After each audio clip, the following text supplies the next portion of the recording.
বুড়ো বয়সে এসে ফিকশন নিয়ে আসছি, তাও আবার এটা হচ্ছে ডেবু ফিল্ম, তাই না? পরে পুরো ব্যাপারটাই আসলে একটু পিকিউলিয়ার। আমি মিস করছি আমার গত 2 মাসে চলে যাওয়া দুজন কলিগকে। অকাল মৃত্যু, তরুণ ছেলে দুজন, যাদের ছাড়া এই শুটিং করা সম্ভব ছিল না। বড় বড় দুটো অংশ। শৌমিন খেলন, গ্রামের পুরো যে জায়গাটা যে আমরা বুঝি নাই, আপনারা জানেন কিনা জানি না, যে গ্রামে গিয়ে যখন আমরা শ্যুট করতে যাই তখন এত বড় একটা টিম ম্যানেজ করা গহীন গ্রামে, আপনারা কেন্দুয়াতে যদি গিয়ে থাকেন থাকারই জায়গা নেই। ফলে শৌমিন খেলনকে আমি স্মরণ করছি, শ্রদ্ধা জানাচ্ছি। আরেকজন হচ্ছেন রুহান, আমাদের আরেকজন খুব ট্যালেন্টেড অ্যাসিস্ট্যান্ট ডিরেক্টর, সেও গত মাসে মারা গেছে। এবং অদ্ভুত ব্যাপার হচ্ছে এই দুজনেই অ্যাক্টিং করেছে। আমাদের এই ছবিতে আসলে অ্যাক্টিং করে নাই কে, সেটা একটা প্রশ্ন, সামিয়া আপা ছাড়া। আমি তো করেছি, কোনটা করেছি সেটা ছবি দেখতে হবে, কোন জায়গাটায়। নগদের কাছে সব গ্রাহকই প্রিয়, তাই তো সারা দেশে ক্যাশ আউট চার্জ সবচেয়ে কম। মজার ব্যাপার হচ্ছে যে আমি কিন্তু বাংলা রকের, আমি সব ধরনের সঙ্গীত শুনি, কিন্তু আমাদের এখানকার বাংলাদেশের যে রক সেটা ভীষণ ভক্ত এবং নিয়মিত শুনি। একটু আগে আমি বলছিলাম, আমাকে এই প্রশ্নটা করা হয়েছে কেন জেমস নয়। আমার সাথে মাকসুদ ভাই অনেকেই বাস করেছে সে সময় যে তুমি কেন একজন অ্যাক্টরকে নিচ্ছ। এখন এই মিডিয়ার একটা তফাৎ আছে না, এখন যদি পরমকে রকস্টার বানাই, যে আজকে থেকে পরম রক গান গাইবে আমাদের রকস্টার, মানবে জেমস ভাই? যার যেটা কাজ, তাই না? আমার দরকার ছিল একটি 40 বছর বয়সী, গিটার বাজাতে পারে, গান গাইতে পারে একজন অ্যাক্টরের।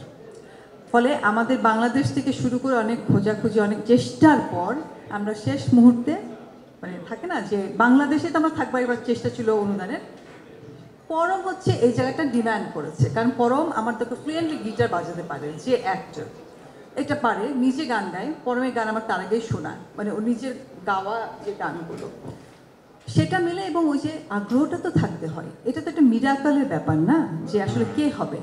যখন স্টোরিটা লিখেছি তখন কিন্তু পরমের চেহারা আমার মাথায় ছিল না, ভেসে উঠেনি, অন্য কোনো একটা চেহারা হয়তো ছিল। কিন্তু পরম যেটা করেছে যে ওটা হয়ে উঠেছে। আমরা যে জানিটা গেছি, আমাদের আড্ডায় হয়নি, আমাদের কোনো কথাই হয় না পরমের সাথে, আসলে একদম কাজের কথা ছাড়া স্ক্রিপ্টটা নিয়েও আমরা শুটিংয়ে ঢুকে গেছি। আমার মনে হচ্ছে আমরা 7 দিনের দিন আমি প্রথম পরমের সাথে সকালে 15 মিনিট একটা আলাপ করলাম যে আমরা তো এতটুকু 6 দিন শ্যুট করে ফেলেছি, এখন আমরা একটু বুঝে নিই বিষয়টা কি। ফলে চোখের সামনে আমি দেখেছি যে পরম আমাদের যে চরিত্র রাজীব হয়ে উঠছে, সেই ব্যাপারটা ছিল। এবং আমাকে শেষের দিকে আর কিছু বলতেই হয় নাই পরমকে, এরকম মানে আমি বলার আগেই সেই অ্যাকশনটা সে দিয়েছে। আরও অনেক করেছে, সেগুলো আমরা পরে বলবো যে কী পরিমাণ হেল্প করেছে, কারণ পরম খেয়েছে কিনা সেটা খোঁজ নেবারও সময় আমাদের ছিল না। নগদের কাছে সব গ্রাহকই প্রিয়, তাই তো সারা দেশে ক্যাশ আউট চার্জ সবচেয়ে কম। এই ছবিতে যারা যারা আছে অনেক রিয়াল লাইফ ক্যারেক্টার আছে। ফাহমিদা নবী, আসিফ ইকবাল ওনারা অভিনয় করেছেন, আলিফ আলাউদ্দিন, সজীব ছিল, মানে সজীব যেখানে আছে। হ্যাঁ, এবং একটা ইন্টারেস্টিং চরিত্র অবশ্যই দেখবেন, তারা সবাই যার যার নিজেদের চরিত্রে অভিনয় করেছে। ফলে হচ্ছে যে যাদেরকে নেয়া তারা ডিমান্ড করেছে। আমাদের দেশে কি কম অ্যাক্টর ছিল, অভিনেত্রী ছিল?